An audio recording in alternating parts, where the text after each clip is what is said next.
Hey everyone! Before we jump into today's episode, I wanted to share with you our amazing Soulfire retreat, Evolve in Bali, Indonesia, that happens this April between the 22nd and the 28th. If your soul has been begging you for a life-changing experience, and you're ready to immerse yourself in a culture that is so deeply sacred and spiritual while being surrounded by incredible beauty, where your five senses are literally taken over and you have no other option but to be present and to savor every precious moment, then this retreat is for you. This retreat is for you if you are ready to push the edges of possibility and expand into new ways of being. This isn't just a luxury getaway with your favorite girlfriends. What's waiting for you in Bali is a life shift where the path forward becomes the turning point in the road toward the life you have been imagining, where anything is possible. Come evolve with us. Your soul is begging you. Head on over to soulfireretreats.org and book your spot today. We still have rooms available through most of the different room types, including our cheapest option at the twin bed level, but there's only one left for that price. So please join us today. And if you're interested in checking out the agenda that we have planned for this incredible week, then head over to my Instagram account at Carissa Step and take a look at the pinned post where I've shared it there. All of these activities are included, including a massage, a one-on-one personal healing session with a local Balinese healer, and so much more. I look forward to connecting with you soon. Now let's get to today's episode.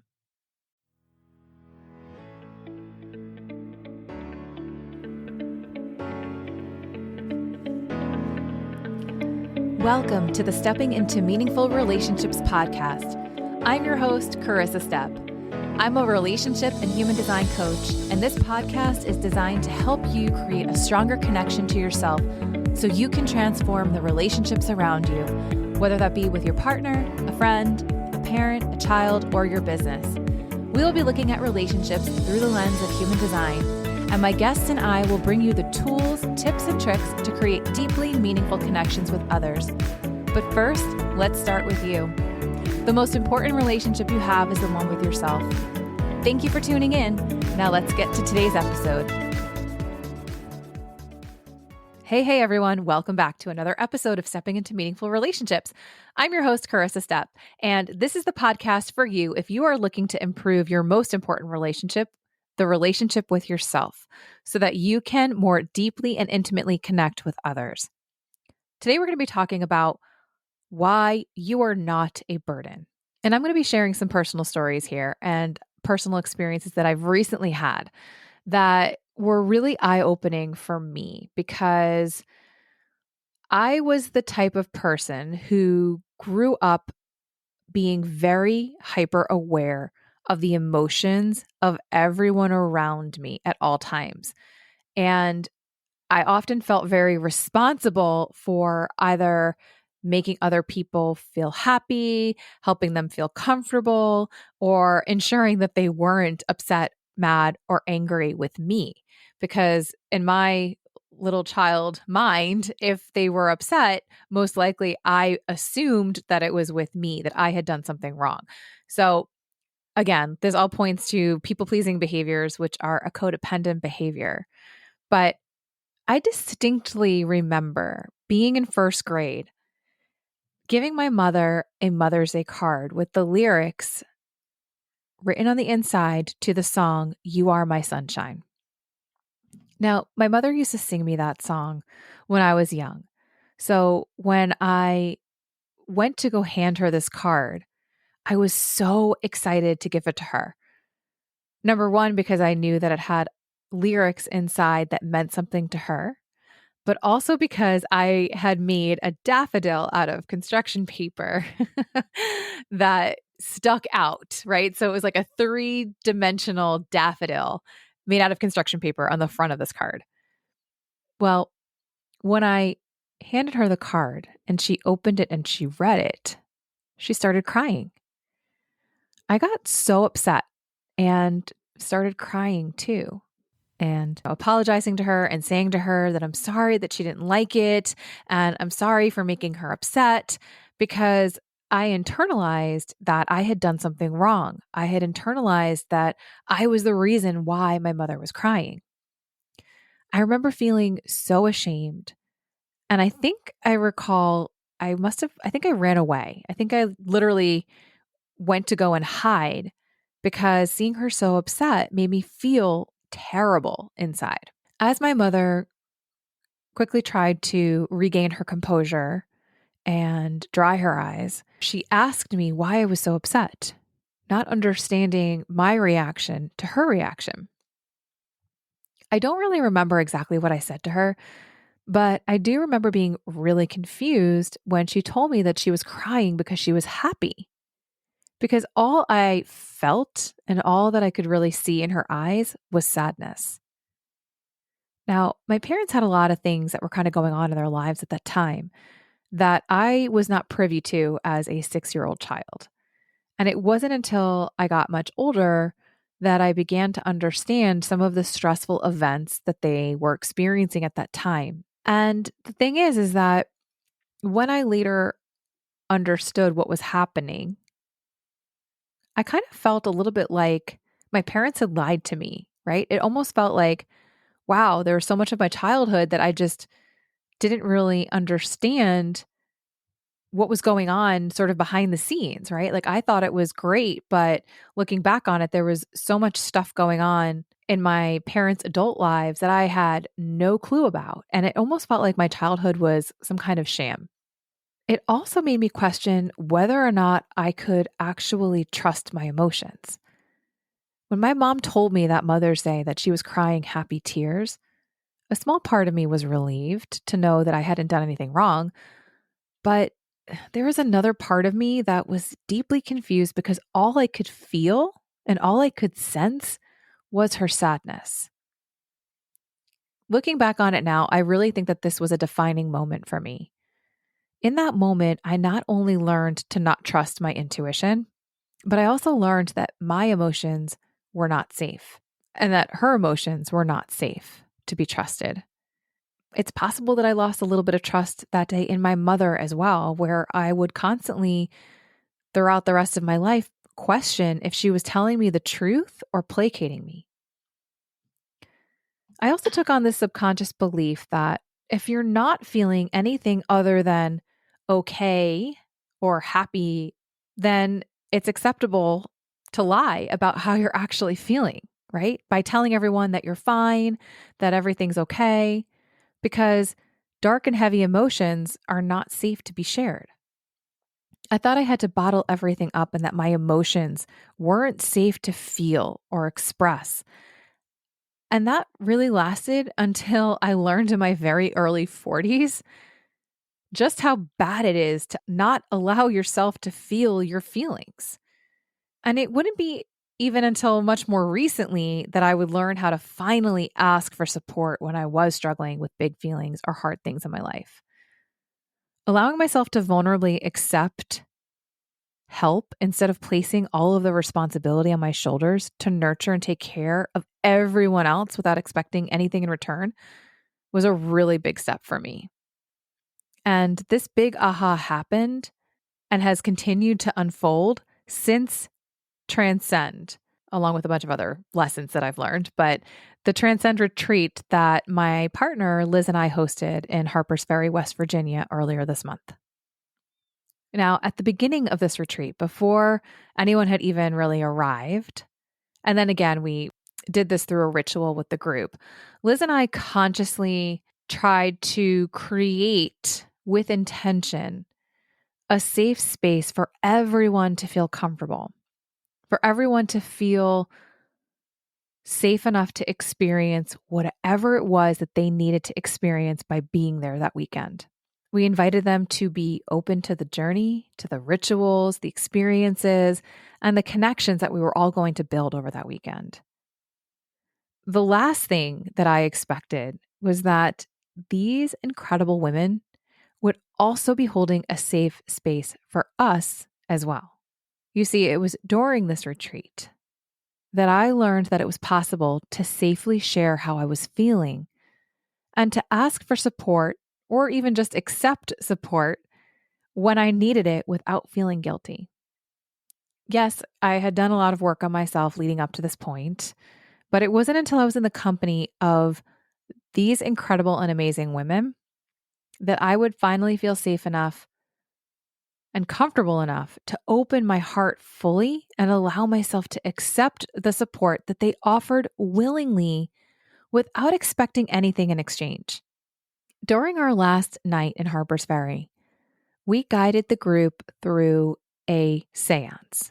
At the end of the seance, we each went around the circle and shared the messages that we received, who the loved ones were that we connected with, what gifts they had given us, and what those gifts meant.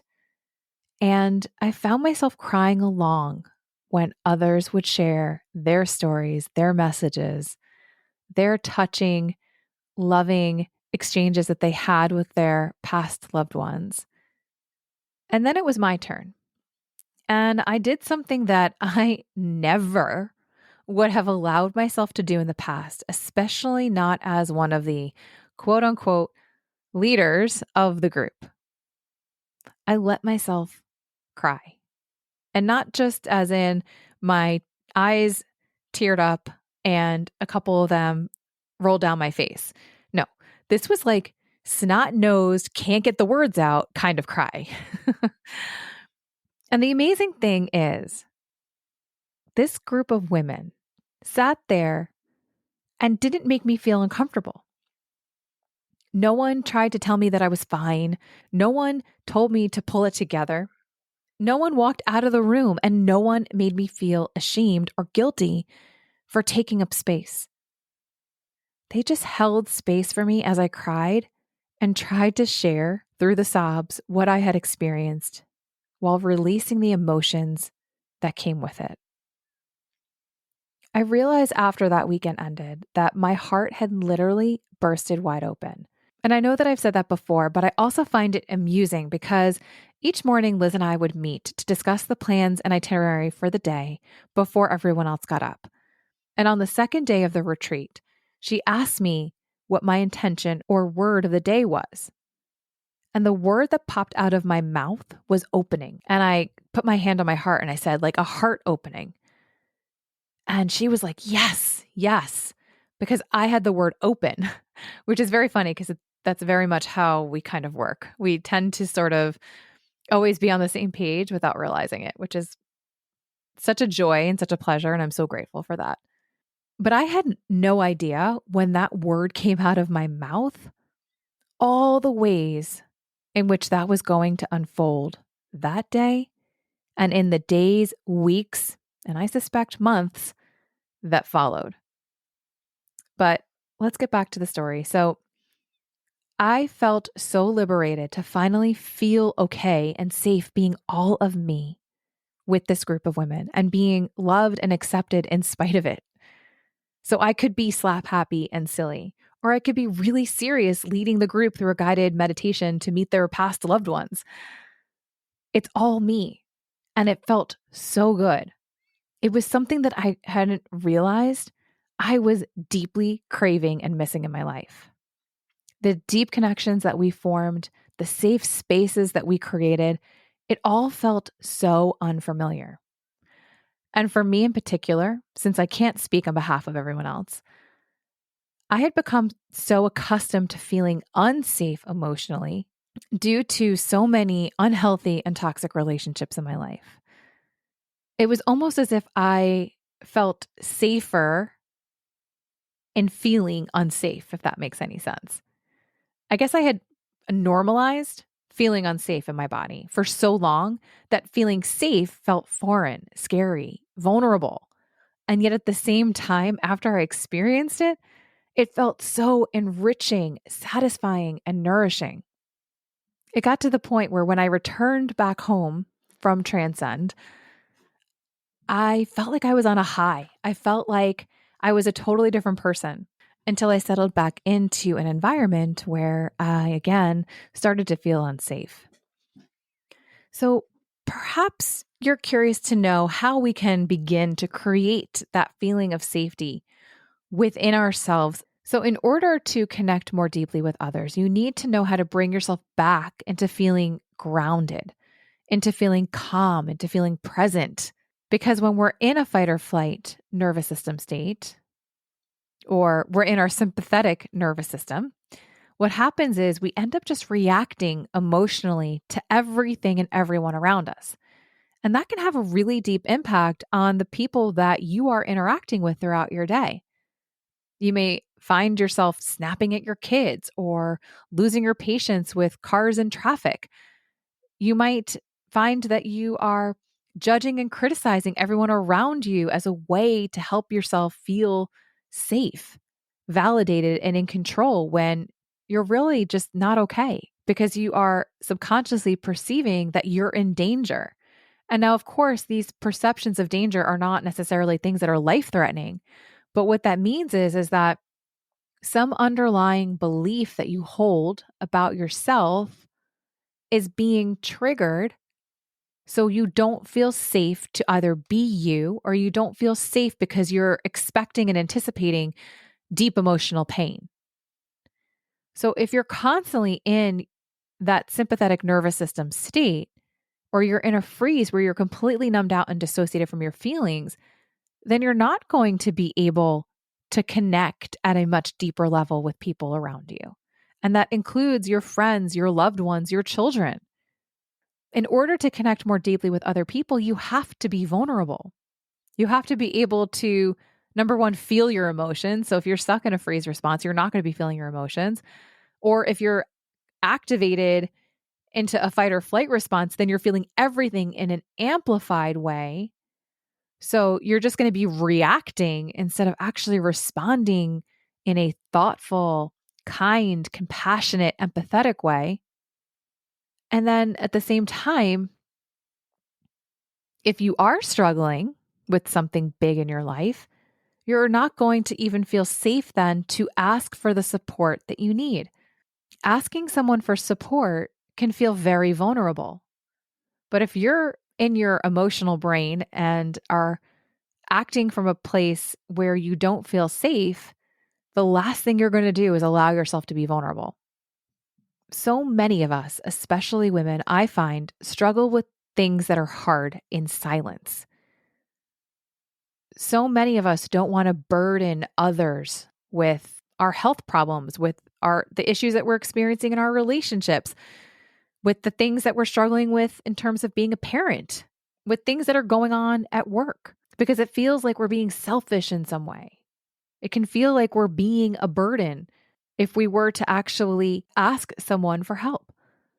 We feel like we're taking up too much space. We feel like we're taking up too much time. And that's because there's this natural energetic flow that we're comfortable with, which is one in which we are constantly, as women, nurturing, nourishing, and supporting everyone else around us. But here's the thing. As women, we need to get comfortable with receiving as well as giving. So we have a hard time accepting and receiving the same level of support that we're providing to everyone else. So the only way in which we can begin to get comfortable with that is by learning how to get out of that fight or flight response, learning how to stop being so reactive and reactionary, and also let go of our codependent patterns. As the nurturers, we want to jump in and we want to help, right? When we see someone struggling, we want to make it better. We want to find the solution or provide the quick fix or say the right thing to make it all better. And so we also subconsciously then assume when we're struggling that other people will also want to jump in and help. And as a result, we avoid doing that out of a fear of being an imposition or being a burden. The thing is that as we heal from these codependent patterns, where we don't expect or even want someone to fix or rescue us or the situation that we're in, we learn that we just really want someone to listen to us. We want someone to listen and say things like, yeah, that sucks. Or, I'm so sorry that happened. Or, I'm so sorry that you're going through that. What we really want is we just want to be able to process out loud the things that we're struggling with. And having someone just hear us out so that we can verbally process and move the energy to transmute it or to find our own clarity or to come up with our own solutions of how to move forward, or even just release the emotions that are associated with the thing that we're struggling, that are weighing us down, is all we really need. And sometimes we just want something else to respond to when, someone we go to for support asks us really good questions, right? Questions that are supportive and non-judgmental and that are empathetic.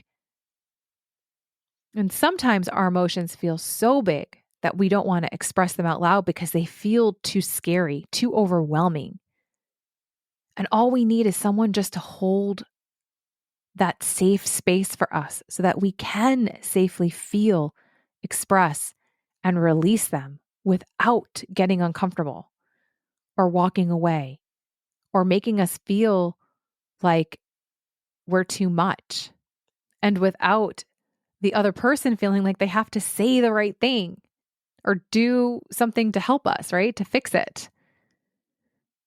Sometimes we just want to feel validated in our feelings without that judgment or criticism or feeling like we have to minimize our emotions in order to make someone else feel more comfortable.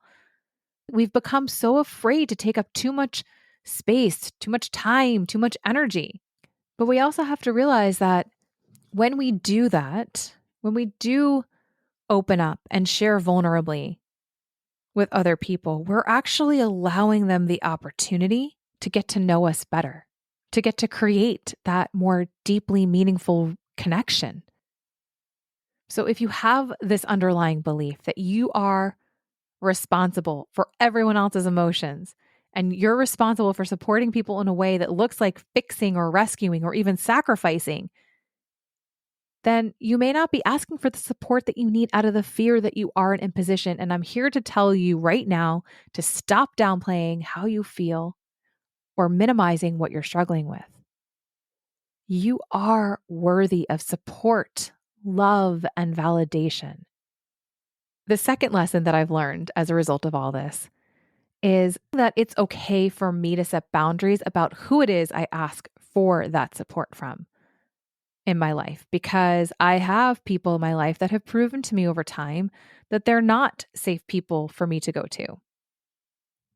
Part of the reason why they may not be safe is because, number one, they have taken what I've shared vulnerably in the past and used it against me, which only amplifies my fear and guilt in sharing.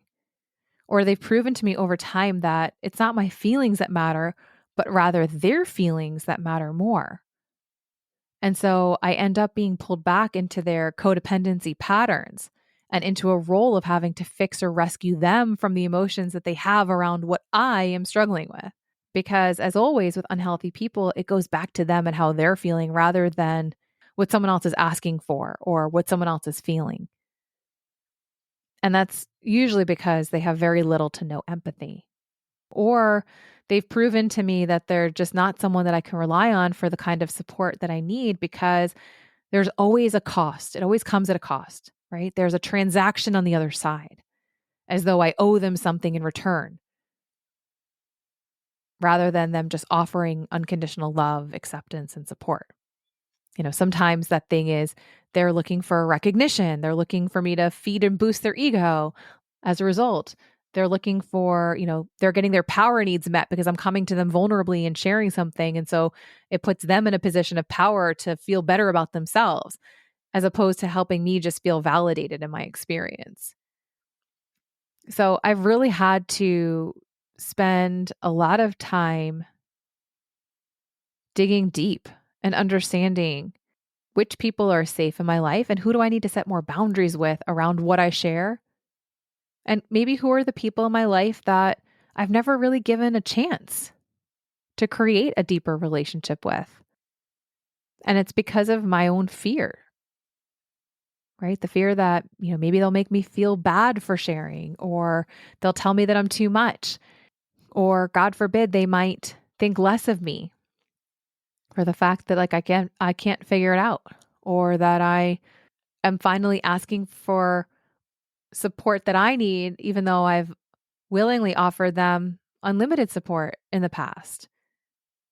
But again, there are people in my life where I've never even given them that opportunity because I've either minimized what I've been through, or I've compared what I've struggled with versus what they might have been struggling with at that time.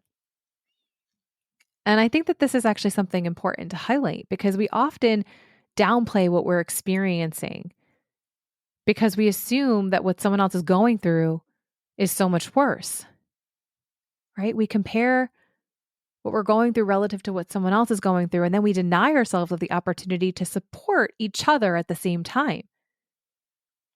I know that that's something that I've definitely been guilty of in the past.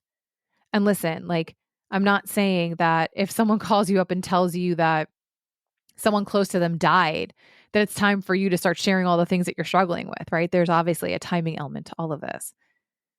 But say down the road, you're checking in to see how they're doing and you open up and share vulnerably with them some of the things that you've recently been struggling with. And not as a way to be like, hey, I'm also going through something, you know, what I'm feeling is just as bad or just as worse because there's no comparison, right? We each have our own individual experiences. It's not for anyone else to judge what's worse because whatever it is you're going through in this moment to you feels like the worst, probably. So if your friend is going through something right now and so are you, then lean in, lean on each other, open up and share vulnerably if the timing is right. And not with the expectation that either of you have to fix things for the other or do anything to make it better or pressure to say the right thing, just with the hope of growing together through whatever hard times you are experiencing. Knowing that you are both showing up the best that you can and that you each have someone who understands what's going on and can listen. And maybe that looks like you just get together and cry, even if it's over different things, right? Or maybe you both scream and let out the anger and the frustration by, shouting into a pillow. Whatever it is, don't compare what someone else is going through to what you're experiencing and then minimize it out of the sake of trying to stay small and not be a burden. Sometimes all we need is to verbally share what we're struggling with. That alone can help us feel so much better, like a weight has been lifted, because we're no longer holding it in and bottling it up and stuffing it down, which honestly takes a lot more energy to do than just to move the energy by speaking it out loud and sharing it with someone who is a trusted friend or a loved one who can be a sounding board. And I'm also just going to put a little side note here that if you are into human design, this is really essential for anyone who has an unmotorized throat. You need to be able to talk things out to release that stagnant energy that is created when we hold it in and bottle it up and stuff it down. So that would be anyone who identifies or, who's run their chart and it says that they are a generator, a projector, or a reflector. And I just want to be clear that this is not me advocating for emotionally dumping on other people. Emotional dumping versus asking for support when you're struggling with something are two very different things. When you dump on people, what you're doing is you're complaining, you're bitching and you're moaning, and that's not going to be helpful. When you are asking for support and you're sharing with someone how you're feeling scared, how you're feeling so stressed out and overwhelmed, how you're feeling really sad that something happened, that's very different. And I hope you can discern and see the difference. Anyway, I hope that this helps you in some way during this holiday season when us women tend to often take the weight of the responsibility to create the magic while also trying to manage our health, the health of our family and our loved ones, our careers, our homes, our pets, all of it. So just remember to take a step back, observe how you're feeling, become aware of who in your life you feel emotionally safe with, who maybe you need to set more boundaries with, and who you can lean on for support. Whether that is asking your partner to pitch in and take some things off your plate, or sharing vulnerably with a friend about how hard the holidays are now since you've lost a loved one, or how you're feeling angry about a recent health diagnosis. Whatever it might be, know that you are not a burden.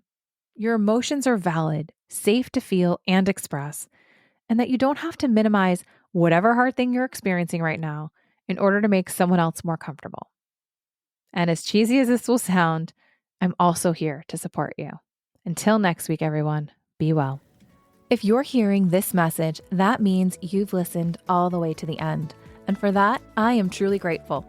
If you enjoyed this episode and found it valuable, would you mind leaving us a review wherever you listen to podcasts and sharing it with others? If you'd like to connect with me for one-on-one coaching or human design reading, you can find me on my website or on social media. Also, if you have a topic you'd like me to discuss on a future episode, please DM me. Be sure to tune in next week for another episode of Stepping into Meaningful Relationships.